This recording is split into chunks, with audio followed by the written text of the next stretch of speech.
വിശുദ്ധ യോഹന്നാൻ എഴുതിയ സുവിശേഷം അധ്യായം 17 വാക്യങ്ങൾ 1 മുതൽ 8 വരെ ശിഷ്യന്മാർക്ക് വേണ്ടി പ്രാർത്ഥിക്കുന്നു.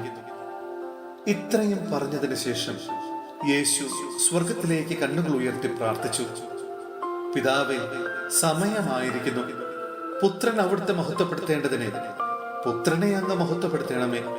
എന്തെന്നാൽ അവിടുന്ന് അവന് നൽകിയിട്ടുള്ളവർക്കെല്ലാം അവൻ നിത്യജീവൻ നൽകേണ്ടതിന് എല്ലാവരുടെയും മേൽ അവനെ അവിടുന്ന് അധികാരം നൽകിയിരിക്കുന്നുവല്ലോ.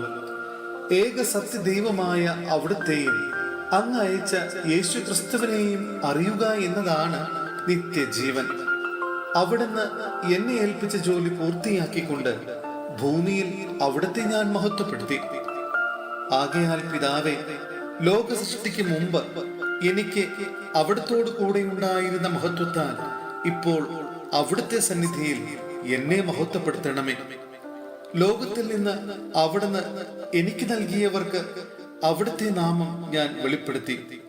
അവർ അങ്ങയുടേതായിരുന്നു. അങ്ങ് അവരെ എനിക്ക് നൽകി. അവർ അങ്ങയുടെ വചനം പാലിക്കുകയും ചെയ്തു. അവിടുന്ന് എനിക്ക് നൽകിയതെല്ലാം അങ്ങിൽ നിന്നാണെന്ന് അവർ ഇപ്പോൾ അറിയുന്നു. എന്തെന്നാൽ അങ്ങ് എനിക്ക് നൽകിയ വചനം ഞാൻ അവർക്ക് നൽകി. അവർ അത് സ്വീകരിക്കുകയും ഞാൻ അങ്ങയുടെ അടുക്കൽ നിന്ന് വന്നുവെന്ന് സത്യമായി അറിയുകയും അങ്ങ് എന്നെ അയച്ചുവെന്ന് വിശ്വസിക്കുകയും ചെയ്തു. സഹോദരരെ, വിശുദ്ധ പൗലോസ്ലീഹ തിമോഥെയോസിന് എഴുതിയ 2-ാം ലേഖനം അധ്യായം 4 വാക്യങ്ങൾ 1 മുതൽ 8 വരെ മാതൃകയും ഉപദേശവും.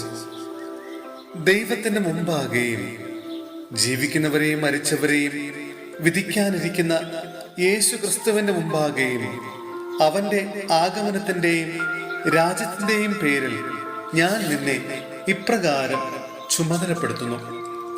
വചനം പ്രസംഗിക്കുക. സാഹചര്യങ്ങൾ അനുകൂലമാണെങ്കിലും അല്ലെങ്കിലും ജാഗരൂകതയോടെ വർത്തിക്കുക. മറ്റുള്ളവരിൽ ബോധ്യം ജനിപ്പിക്കുകയും അവരെ ശാസിക്കുകയും ഉദ്ബോധിപ്പിക്കുകയും ചെയ്യുക. ക്ഷമ കൈവിടാതിരിക്കുകയും പ്രബോധനത്തിൽ ശ്രദ്ധിക്കുകയും ചെയ്യുക. ജനങ്ങൾ ഉത്തമമായ പ്രബോധനത്തിൽ സഹിഷ്ണുത കാണിക്കാത്ത കാലം വരുന്നു. കേൾവിക്ക് ഇമ്പമുള്ളവയിൽ ആവേശം കൊള്ളുകയാൽ അവർ തങ്ങളുടെ അഭിരുചിക്ക് ചേർന്ന പ്രബോധകരെ വിളിച്ചുകൂട്ടും. അവർ സത്യത്തിന് നേരെ ചെവി അടച്ച് കെട്ടുകഥകളിലേക്ക് ശ്രദ്ധ തിരിക്കും. നീയാകട്ടെ എല്ലാ കാര്യങ്ങളിലും സമചിത്തത പാലിക്കുക. കഷ്ടതകൾ സഹിക്കുകയും സുവിശേഷകന്റെ ജോലി ചെയ്യുകയും നിന്റെ ശുശ്രൂഷ നിർവഹിക്കുകയും ചെയ്യുക.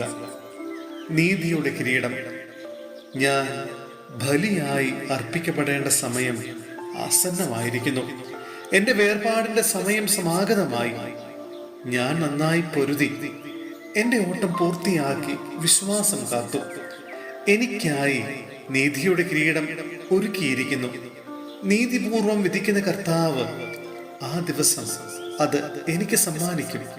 എനിക്ക് മാത്രമല്ല, അവന്റെ ആഗമനത്തെ സ്നേഹപൂർവം ഉറ്റുനോക്കിക്കൊണ്ടിരിക്കുന്ന എല്ലാവർക്കും.